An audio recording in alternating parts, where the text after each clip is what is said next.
Dear colleagues, good morning. A warm welcome in the city of Zagreb. It's my really great pleasure to say hello to all of you in this National and University Library on the occasion of the meeting of the chairpersons of COSAC.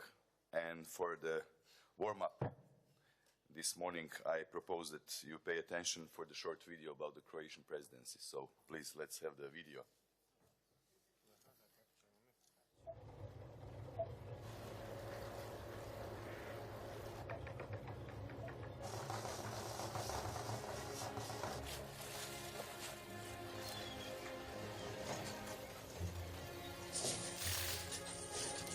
I remember Europe divided and Croatia drifting alone in the open sea. But we returned home, and our journey has just begun.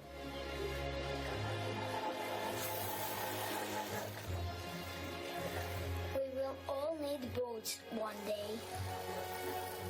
If the sea rises like that. But I have a plan to help people, you know, like our Nikola Tesla.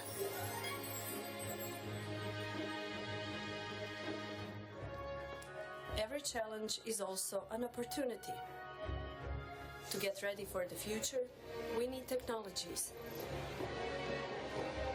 and a team to turn ideas into reality. But all starts with love.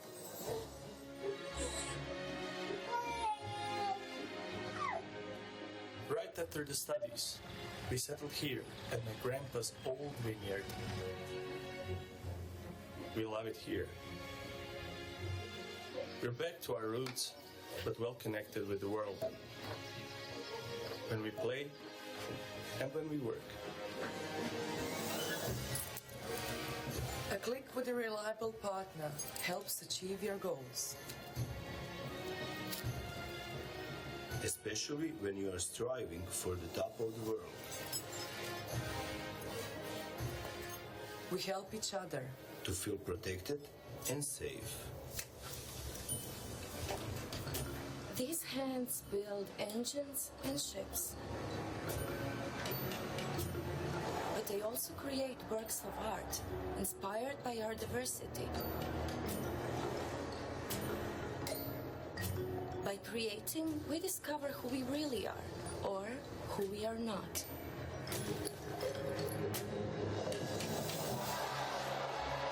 And it's Croatia's turn to pass up an almighty chance. In the EU, our ties keep us together. Just like the Croatian necktie the whole world has adopted.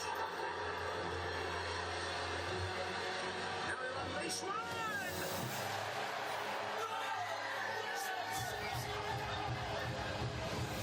When we play together, we win together and celebrate like a family. We are Croatia. We are Europe. A strong Europe in a world of challenges.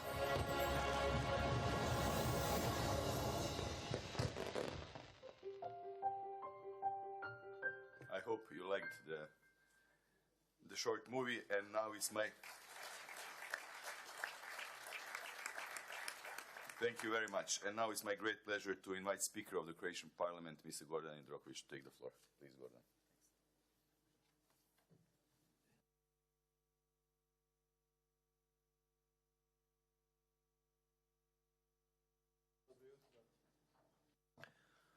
Good morning.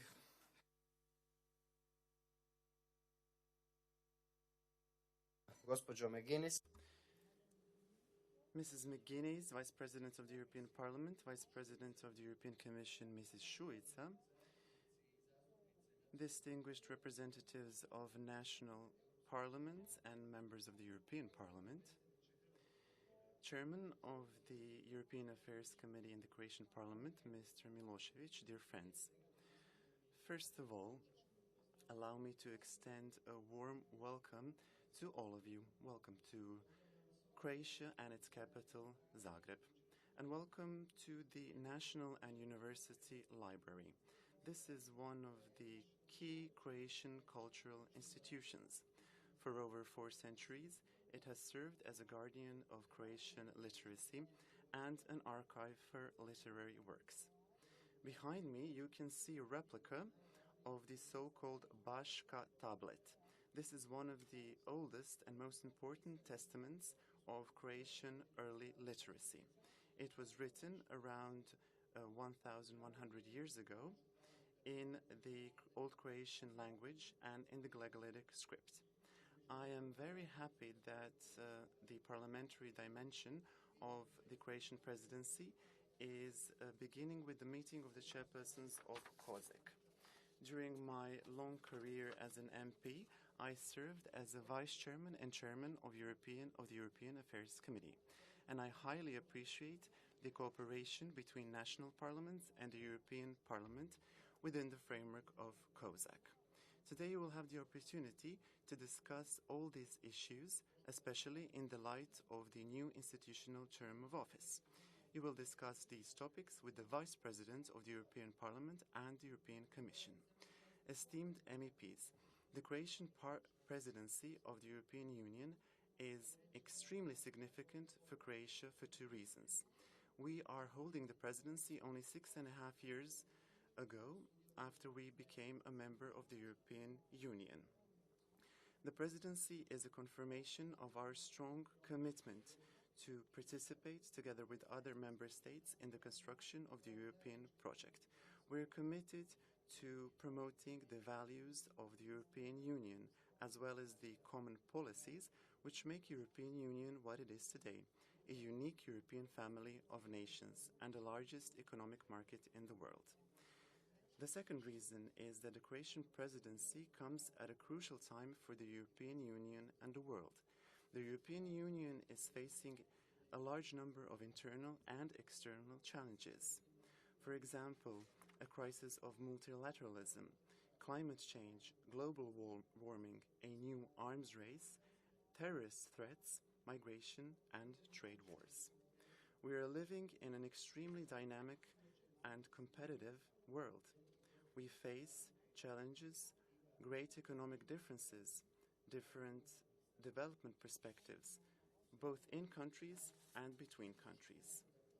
Great technological progress has also brought forth an unprecedented number of fake news, disinformation, intolerance, and hate speech.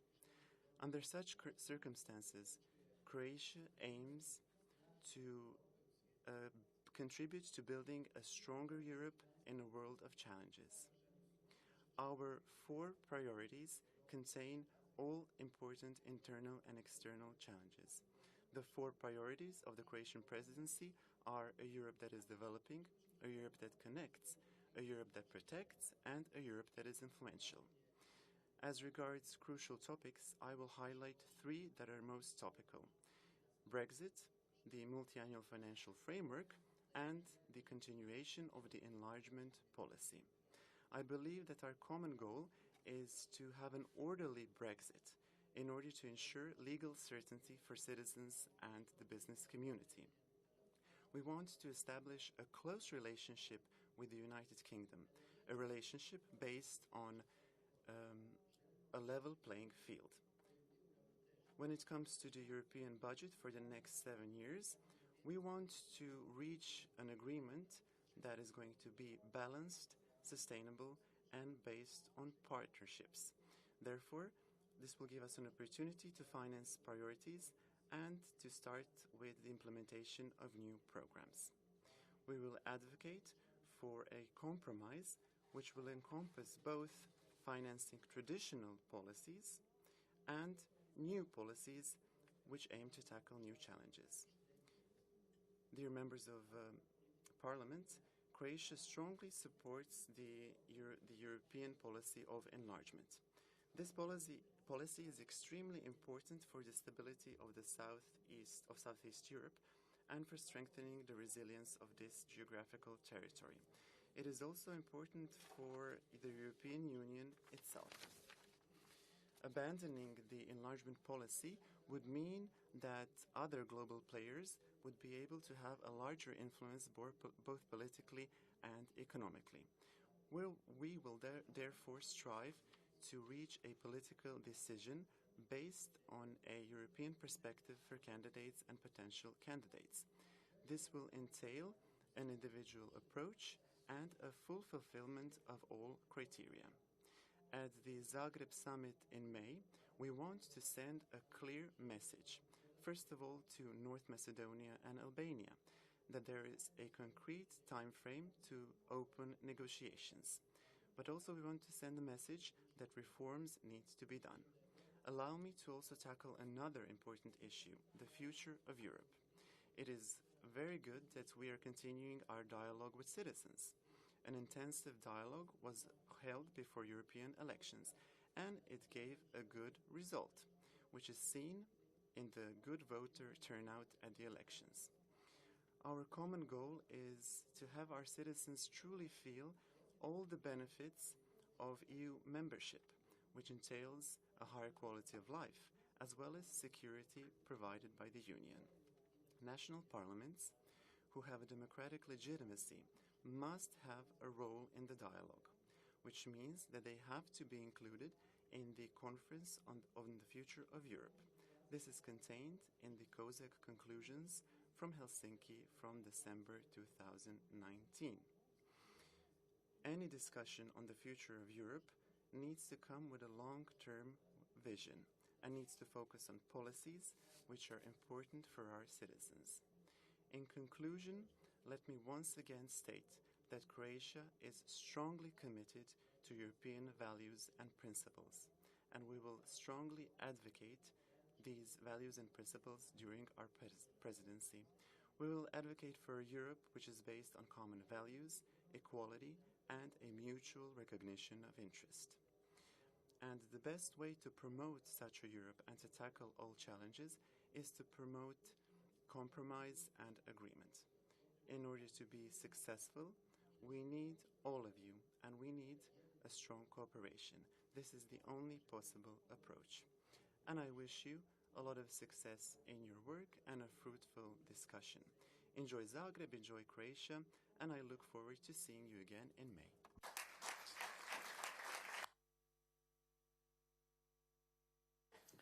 Thank you very much. And now allow me to say a few sentences of the introduction in Croatian. Poštovane kolegice.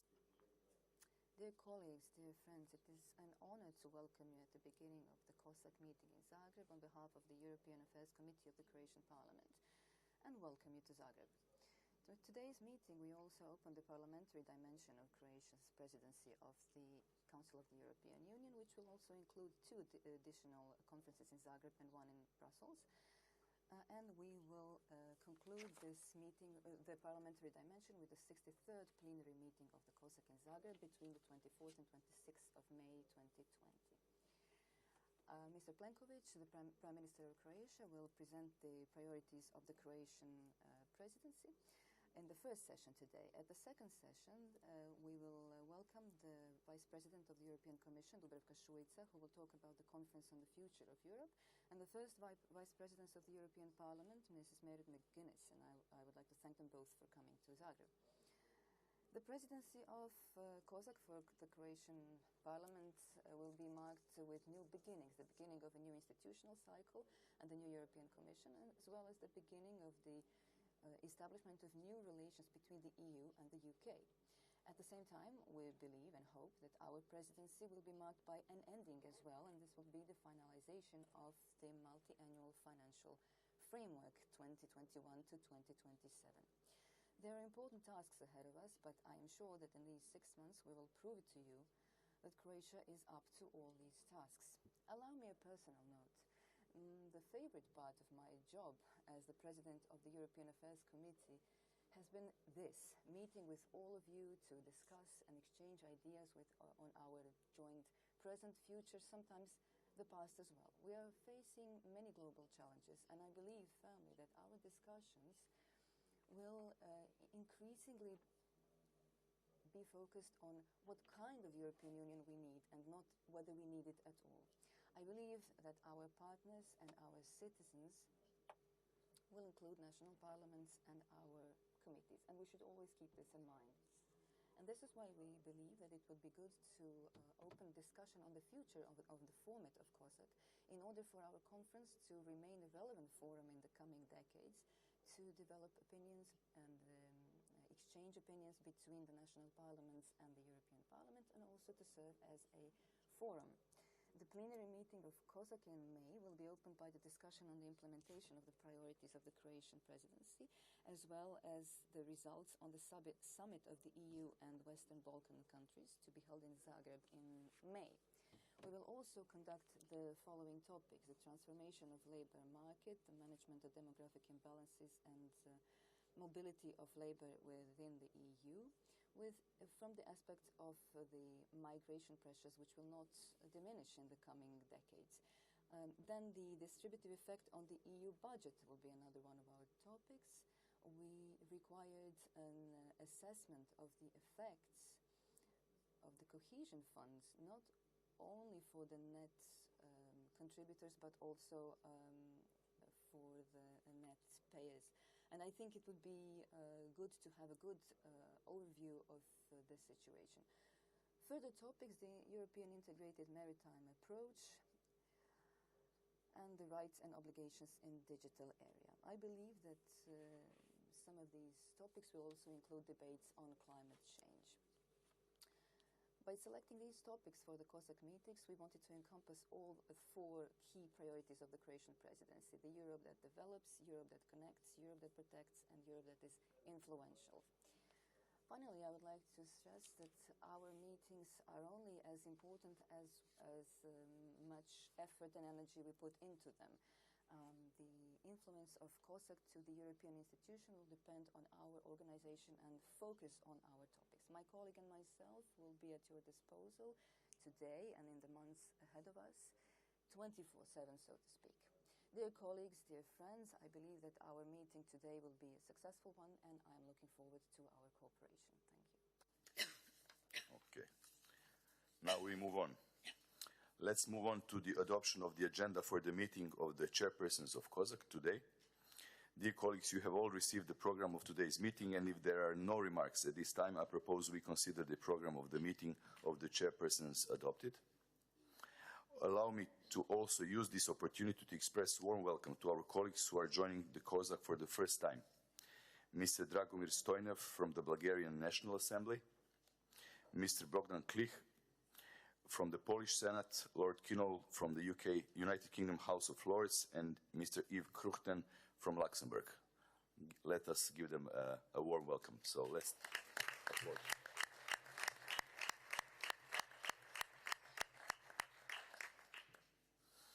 Some technical information. I was told I need to say this, and very precisely, so I will. Before we move on to the first point, so the technical information. You can request the floor electronically from your seat reserved already by pressing the right button on your conference unit. If you wish to withdraw your request, press the right button again. Otherwise, once you have requested the floor, you are no longer required to do anything. When it is your turn to speak, the light on your microphone will turn red. You are kindly asked to make your request for the floor before the speeches of the keynote speakers are concluded, so that we can better plan allocation of speaking time during the debates. You will find all other information regarding conference equipment printed out at your seats. The coffee break we aim at 11 o'clock and will take place in the area located behind this wall. There are the exits where the welcome coffee will be served. We will also take time for the family photo just before the lunch at the lower level of the conference center. Officials of the Croatian Parliament wearing the accreditation marks organizers are located throughout the venue and are at your disposal for any question you might have at any time. Now we can move on to the procedural issues and miscellaneous matters. Yesterday we had a very fruitful meeting of the Presidential Troika of COSAC in the premises of the Croatian Parliament. The draft program of the 63rd COSAC was presented to the Troika.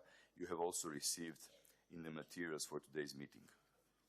As I have mentioned already, it will be held in Zagreb, 24th to 26th of May. The details of the draft program are still being specified. I already, in my introduction, said a few words and named the topics. You also have been receiving the outline of the 33rd biannual report of COSAC. A report will focus on practices and procedures relevant to the parliamentary scrutiny and particularly on upcycling the results of the previous report. As far as the letters received by the presidency are concerned, we received letters from parliaments of Iceland, Switzerland, Norway, and Georgia, asking to be invited to the meetings of COSAC during the Croatian presidency. Following the consultations within the Troika, we were happy to extend the invitations to all 4 countries, with 3 of them participating in this meeting today. Colleagues from the Parliament of Iceland decided to follow the meeting via web stream due to inconvenient flight schedules. We also received 2 letters from Lord Kinnoll, a matter to which we will soon attend. Regarding the procedural issues, yesterday in the Troika meeting we exchanged views on 2 topics that have recently become prominent within COSAC: possible changes and updates to the format of our COSAC meetings, and the voting procedures applied in adoption of contributions and conclusions of COSAC. We are looking forward to hearing your ideas on these matters during the debate following our second session today, European Union, national parliaments and COSAC. Now, statement by Lord Kinnoll. At this time, I would like to give the floor to Lord Kinnoll, Chair of the European Union Select Committee of the UK House of Lords. I already mentioned Lord Kinnoll earlier when I welcomed him to COSAC for the first time. His first participation in COSAC will, at the same time, be the last participation of the UK delegation in a meeting of COSAC while the country is still in the is a European Union member. So please, Lord Kinnoll, you have the floor.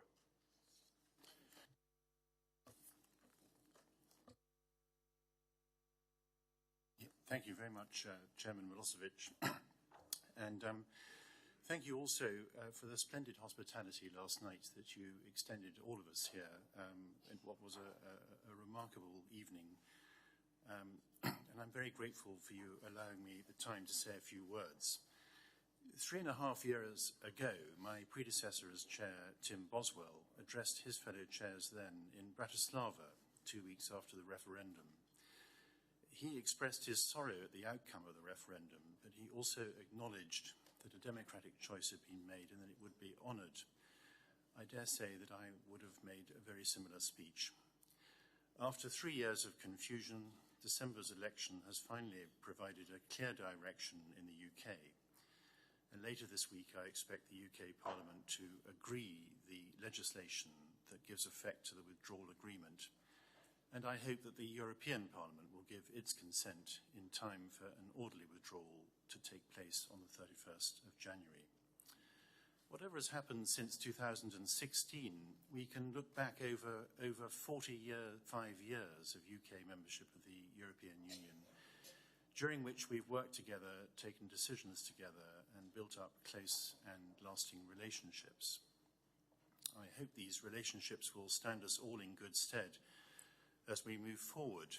From the UK perspective also, our priority in the coming months is to negotiate and agree a close, deep and broad partnership with each other on trade, on security, on education and research, and indeed across a range of sectors. It will be hugely challenging for all of us to complete those negotiations by the end of 2020. But I hope we will draw on the links forged over the past 45 years and approach the task with a determination to achieve the best possible outcome for all our peoples. And I stress that a good outcome must be mutually beneficial. The EU also has other priorities. The geopolitical balance of power is shifting. The climate emergency has taken centre stage. You now have a new Commission and a new Parliament. The conference on the future of Europe will mark the beginning of a period of a deep reflection. And though we will not be participants, we wish you every success in building a stronger and more united Europe. Even though the UK will no longer be part of the European Union, it will still be part of Europe. We are European with our ties of blood and culture, history and economics, and always will be. There is far more than unites us than divides us, and I hope that all concerned will collectively seize the opportunity to build an effective and lasting new partnership in the coming months. Although I only became chair last year, I have attended a number of COSAC conferences in recent years as part of the UK delegation. It has been a pleasure and a privilege to spend time with you and debate with you, to build contacts and friendships, and I hope very much that we might continue this valuable dialogue, albeit as non-members. The House of Lords has always engaged fully in interparliamentary dialogue, and I and my committee are, if anything, more committed now than ever before. Thank you for your support and your hospitality. You will always be welcome in Westminster, and we wish you every success in the months and the years to come. Thank you, Chairman.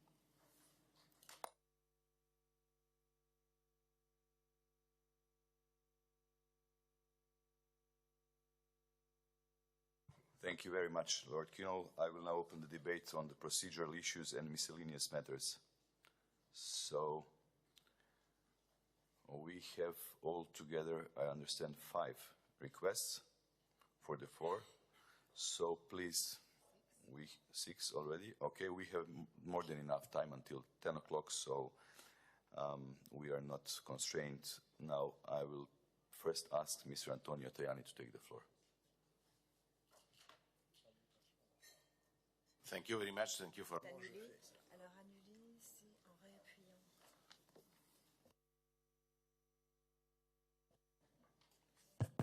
Thank you very much for hosting us in this beautiful town. Hvala vam najljepše. For the beginning of our COSAC meeting. First of all, I want to underline the importance of the COSAC, the national and European Parliament, the cooperation between the national and European Parliament in front of the new conference on the future of Europe. Sica is responsible for the European Commission, but I think it is crucial for us to underline the importance during these 2 days of the national parliament, the representative democracy. Of course, it's important to involve the European citizen, to involve the NGO, but it's important, it's crucial to underline the importance of our system. Our system is representative democracy, it's not direct democracy. This is the first point. The second point, if you want to work better for a better Europe in the next years, we need to have a good MFF. I think it's crucial for us to change the last proposal by the Finnish presidency, because it's impossible to implement the new Green Deal. It's impossible to work better for our economy, for industry, for agriculture, for research and innovation. To cut the money is a big mistake. I know the Brexit is a problem. I want to thank all the British members of the European Parliament, but also working with us in the COSAC. Thank you very much for your cooperation. We will work together, not among the European Union, but among Europe, in many, many sectors, defense, against terrorism, also in the space sector, because I think we need to underline the importance of the relations between the European Union and the United Kingdom in the next years, for our interest, for the stability of the Middle East, for the stability of Africa, for the stability of the Mediterranean Sea, for the stability of the Balkans. Also on this, I think it's crucial to send a message from this COSAC to the Balkans. We want to work with these European countries. They are not members of the European Union, but there are Europeans. For this, we need to pave the way for a better cooperation. I think it is crucial also the work of the Croatian presidency in this job, because the stability of the Balkans is our interest. It is also the stability of the European Union. For this, I underline the importance of the COSAC in this very complicated situation. Thank you. Thank you, Mr. Tajani. Now Mr. Václav Hampel has the floor. Chair, for the floor, dear colleagues. I would like to talk briefly about our rules of procedure for our next meeting in May. During the 5 years I've been participating in COSAC meetings, I experienced several occasions when the negotiations about COSAC contribution was quite confusing and sometimes even disappointing for some of the delegations. That's not because we wouldn't have rules of procedure. I think the rules of procedure are quite good, or I don't question them. But sometimes interpretation of the rules of procedure during the chairpersons' preparatory meetings are problematic.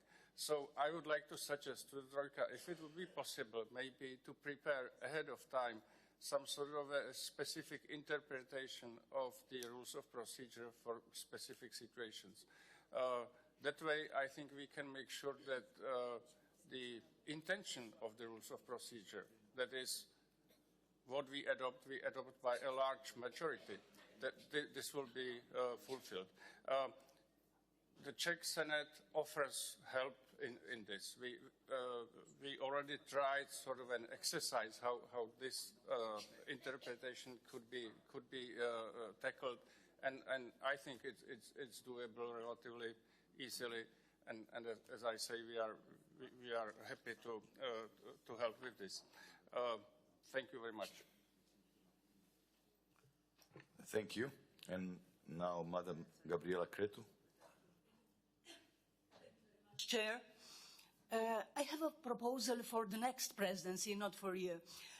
It is not a new one, and it is related to a flexibility of our plenary agenda, always drafted 6 months before our gathering, or a topic as much important in January as in June represents either a strategical issue or a chronic disease. We need coordination on these long-term aspects, of course. For them, however, we have time enough for elaborating and sending written positions. The proposal is to introduce a kind of free session, keeping the freedom and opportunity for the presidency to choose a topic with 1 or 2 weeks before the plenary. We need to avoid this feeling that the Rome is burning and we are fiddling. Today, the Foreign Affairs Minister discussed the recognition of Palestinian state. During the latest 2 weeks, Iran was high on the agenda. We need to create the opportunity to discuss at least one current political topic during our plenary. This is my proposal. Thank you. Thank you, dear Gabriela. It is really like you have been sitting at the Troika meeting last night. It's exactly what we have discussed, so we couldn't agree more. And now, last but not least, Madam McGuinness, the floor is yours. Thank you very much, Chair, and again my thanks to you for your hospitality and your warm welcome to Croatia, and indeed my thanks to our Finnish colleagues who are smiling more today than perhaps during the presidency because the weight of responsibility has moved. I just want to reflect on the very fine contribution of Lord Kinnoll. And I do it with deep sadness because this is a very defining moment for us, not just here in COSAC, but for the European Union. And I particularly welcome his words of having a close relationship in the future and wishing the European Union strength and unity for the future. And I think we should thank you most sincerely for that, because I think it does reflect the view within the United Kingdom, which sometimes is not heard of in headlines. I would hope that the United Kingdom would still be present in COSAC, as other non-EU member states are, but again, this is something for the future. And because this is a profound moment, I do think we need here in this format at some stage to reflect on why and how this came about, that a very leading member of the European Union, the citizens would decide to opt out of the European Union after this 45 years of membership. And therefore, this is one of the places where we need to think about it, perhaps informally, but also at a formal level. And indeed, perhaps in our next session, we will discuss some of those details as we look to the conference on the future of Europe.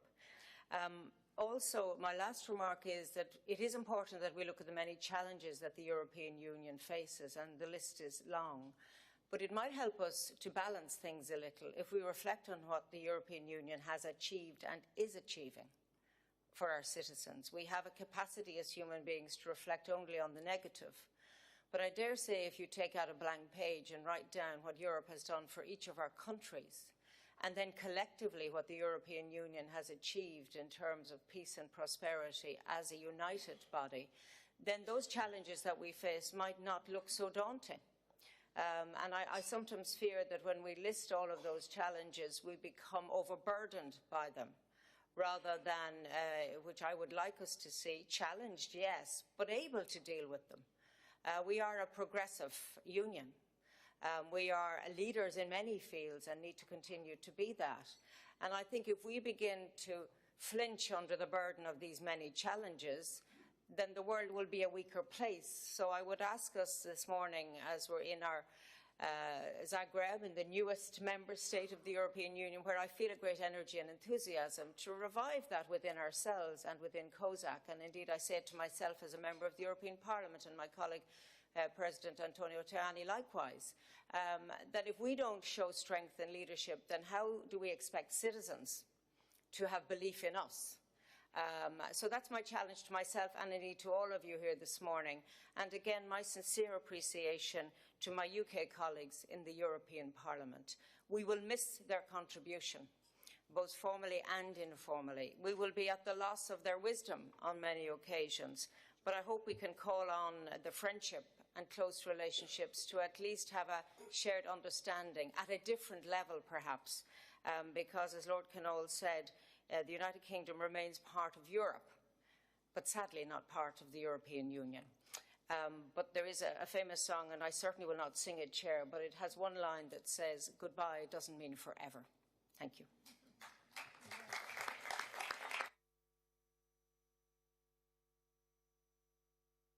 Thank you, Merit. I think it's a very rare occasion in our meetings that there is some extra time. So if anybody wants to take the floor now, because we will continue at 10, and if nobody wants to take the floor, let us have the short coffee break. It's served just behind this wall. And yes, perfect. My dear friend from Finland, Madam Hassi, please, you have the floor. Much. And well, I thank Lord Knoll for the very constructive intervention he had, and I fully agree with Mariette McGuinness that we want to be friends with UK. UK doesn't leave Europe, although UK is leaving the European Union. And also, from the time I was in European Parliament for 10 years, I remember many UK colleagues as very good colleagues, both in substance and in other aspects of the work, and I will certainly be missing this contribution. So I really hope that we can have a good cooperation between the remaining EU and UK also in the future. But one issue that is linked to political substance of the next COSAC full meeting, which I said yesterday in the Troika meeting, but also I would like to raise it here, namely climate. So when I read the priority topics of the Croatian presidency, I think that climate is linked to all of these topics. And also when I look at the proposal for the COSAC meeting in May, I think that climate is linked to most, if not all, of the session topics. And well, I think and I hope that all, or at least most of colleagues think that it's one of the most important tasks of European Union to make it happen in reality, not just in words, to be the first carbon neutral continent, to be front runners in climate protection, showing example to the rest of the world, but also producing solutions that we can that can be applied in other parts of the world, which also offers potential for new jobs and businesses for us. Therefore, I very much wish that the climate topic will also be integrated in several topics of the next COSAC meetings, like transformation of the labor market. Going towards carbon neutrality means that we get less jobs in the fossil-related businesses, but more new jobs in new climate solutions and new industries and businesses. There is the distributive aspect of EU budget. How do we make this transformation in a fair way, both internally in each of the European countries, but also EU-wide, and also the maritime policy, which is planned to be one of the topics, is very much linked to climate, because maritime transport is one of the sectors globally where the emissions are going to the wrong direction, namely growing. So I just would like to express this hope for the next COSAC meeting, also in this meeting. Thank you. Thank you, Madam Hassi, and let me once again thank the Finnish presidency last 6 months and great cooperation within Troika, and we look forward to working together with our German friends. One might say I have to repeat something that I have said last night. There is some irony that as the newest member state takes over the presidency, United Kingdom is leaving. But as I said, I don't think that should discourage us. I think, on the contrary, I think it's just a proof or a reminder that nothing stays the same forever in our lives. Then the only thing that is certain is the change. And as the time goes by, we just need to stay on the top. And I do personally hope that United Kingdom in the months and years to come would be the bridge in between the United States of America and European Union. I really believe we need that bridge. There is kind of a Western civilization and then some other key players in the world. So if nobody else wants to take the floor, I would say we have more than 10 minutes short coffee break, and I kindly ask we start again at 10 o'clock. Thank you. Sorry? Anybody? Mr. Wolf, please, you have the floor. Mr. Chairman, dear colleagues, now I take note of the fact that we have about 10 minutes till the coffee break, the scheduled coffee break. As chairperson of the Federal Council of Bundesrat, that will then be the host of this conference in the second half of 2020. Well, in this capacity, I'd like to make my humble contribution. I would like to thank very much the Finnish colleagues. And I'd like to underline that climate change is indeed a priority issue. We'd like to focus on this as well during our presidency, because this is an overarching issue. Now, there are discussions about the way COSAC sees itself, which I also consider important. The President also talked about the Conference on the Future of Europe, and I think it's important for us to voice our views and to talk about the vantage points of national parliaments. and we should do this on an equal footing with the European Parliament. It's important for us to utilize the potential of this process in order to push forward changes at European level. I'm very much looking forward to the meetings with you during the second half of the year. And I very much thank the chairperson from Croatia. Yes, we have cooperated very closely and very constructively together with our Croatian colleagues, and we'd like to tie in with this during our presidency. Thank you. Thank you very much. If nobody else wants to take the floor, we start again at 10. Thank you.